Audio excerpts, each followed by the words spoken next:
Welcome back, YouTube.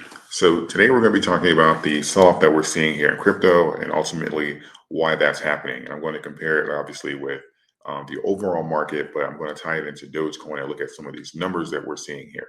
Based off of the title of this video and the thumbnail, you'll be able to tell that I believe this is coming from a lot of the liquidations that we're having. And in fact, we've had over the last 24 hours, we've had the highest number of liquidations that we've seen in the entire month of December, outside of the beginning, like around the second and the third, where we had roughly $2 billion vanish. So according to CoinGlass, that's the website you're looking at right here, we had roughly like around 365 million, be liquidated over the last like day or so. We have the numbers here for Dogecoin, but I'm going to talk about that because I know that it can be confusing because just on Monday, they were saying that the stock market S&P 500 is closing at an all-time high. And then now we're seeing liquidations. And obviously some coins get hit harder than others, but we're going to talk about why the liquidations are having an effect on the market and why they're even happening in the first place. So when you have coins like Dogecoin, that's going to be relatively close to its support line, something like, I believe we're at like 17 cents here. We're going to go over to coin market cap. And let's see. Yeah, you look at something like a coin market cap and you look at the overall support line, we're relatively close. We were at like 18, 19 cents, but overall, we're relatively close to where we would have support in general. So if you have like a mass liquidation, it will take a lot of money to get it below that support line. And then, of course, that can just trigger more people to make entries and it'll rally back up anyway. So even though we have a little over $250 million disappear, Doge is still relatively holding up. So why is this happening? Well, when you have, especially coming into the month, we saw that the stock market were having a bunch of red days. There were a lot of short positions taken out. We have inflation running wild. We're getting numbers back. This is the highest inflation we've seen since like the 80s. The new variant is out. It's just a lot of uncertainty. So I believe that a lot of short positions were taken out, not specifically just in Dogecoin, but just overall across the markets. And then when you have things that, on the news, like on Friday and Saturday, you have things like the S&P is hitting an all-time high. It's like, okay, well, these brokerages are saying that, okay, well, these investors are obviously taking losses. So we're going to need them to cover those losses before they get too great. This typically happens when you're in a leverage position, pretty much meaning you're investing with borrowed money. And they're going to want to cover those positions so that you don't go too far into the red and put them at risk. The timing of this whole scenario pretty much aligns that for me to believe that's some of the causes that we're seeing here. And as I mentioned in the past few videos, you have coins like Dogecoin, and people use the crypto market to kind of hedge. Yes, it's extremely volatile, but the upside is there. And of course, you have coins like Dogecoin, who is relatively close to its support line. And again, they're going to try and play that to that 16 to like 20, 21 cents, that 30% window I was telling you about. They're going to try to play that to make quick profits. But if the brokerage comes along and say, hey, look, the market is rallying, you shorted it, we need to get it, we need you to exit these positions, you're going to have to cover these positions, then yes, there's going to be sell-offs. And of course, you're going to see some retraction there, probably prematurely to what the investors initially hoped for.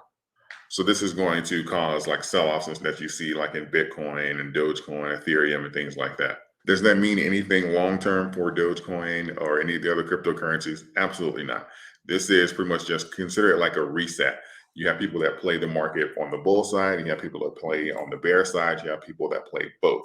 But when, especially now, when you have these extremely volatile times, and people, especially now that you have retail and they know that like Wall Street bets and stuff is out there, a lot of these brokerages aren't taking the opportunity to have these investors be over leveraged in these short positions. So when things kind of get like start tilting one way, it kind of looks like, okay, well, this is going to be a little more bullish than you kind of anticipated. We're not going to mitigate that risk with you. So we're just going to cover these positions and have them liquidated so that we can manage our risk. This is what I believe is going on here. Now, can there be more mass liquidations in the market that can force these cryptocurrencies down even further? And yes, that's entirely possible. I've given you the support lines as far as for like the 6 and the 12 cents range if Doge were to break its current resistance line. But it's not out of the realm of possibility that the variant or the inflation and stuff like that can cause further panic in the market and cause further sell-offs or simply hedging or even more liquidation for that matter. And I know sometimes that's why this can be confusing. You can have news on one day, like a Monday, and say, hey, the market's rallying and this is a new all-time high, everything's great. And then the next day, the crypto market goes the other way and they're talking, you hear the word liquidations. You're like, what the hell's going on? Yeah. Investors had some short positions that they were betting on the market and it's not going their way. So the brokerages are wiping the slate clean. Don't pay attention to these articles because if you read the wording specifically, you'll see things like Bitcoin, Ethereum are correcting or Dogecoin crashes and stuff like that. Yeah, be careful with where you're getting your information, and also know that if the market in general there is selling off, or if you see the word liquidation and the entire crypto market is selling off, and your favorite coin, whether that's Dogecoin, Ethereum, Bitcoin, or whatever, if they're trending in the general direction of the market, you're fine. Dogecoin going from 18 cents to 17 cents is not the end of the world. I don't care how they write it up in these articles and these investment magazines. That's not the end of the world.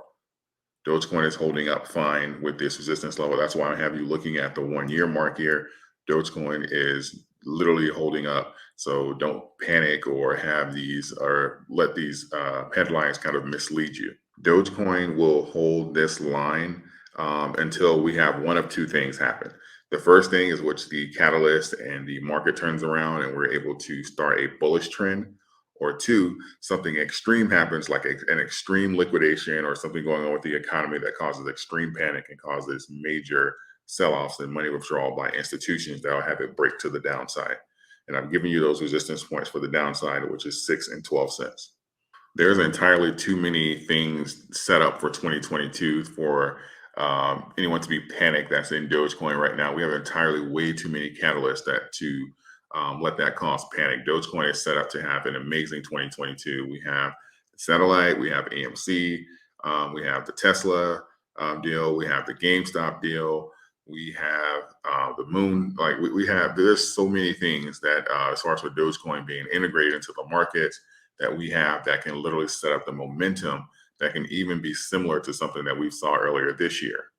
As of right now, if you're looking to average down or if you're looking to increase coin count, I'm letting you look at the charts for yourself. You are seeing the resistance line as far as where Dogecoin is, and you can make that decision as far as for whether you'll get like a break to the downside to be able to get coins for cheaper, or based off of the support line and based off of the line that we've had for the last few months now, whether or not this is a great entry. I'll let you make that decision. With that overall being said, yes, the top 10, top 15 cryptos trend together. And yes, Bitcoin will probably get hit the hardest, and simply because it's an institutional favorite. But it would take more money being extracted from the market to send Dogecoin below that 16 cents level.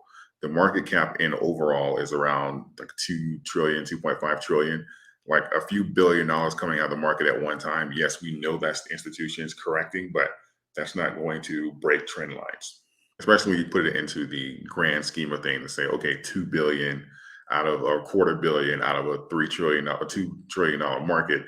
Then I'm not saying it's not a big deal, but it's not going to send the market into a bear cycle. It'll move it, and it may trigger like some FOMO or some panic here, but it's not going to cut the market in half or something like that. We're going to have to see much bigger numbers here for us to be fearful that, okay, well, this is going to have a major break to the downside.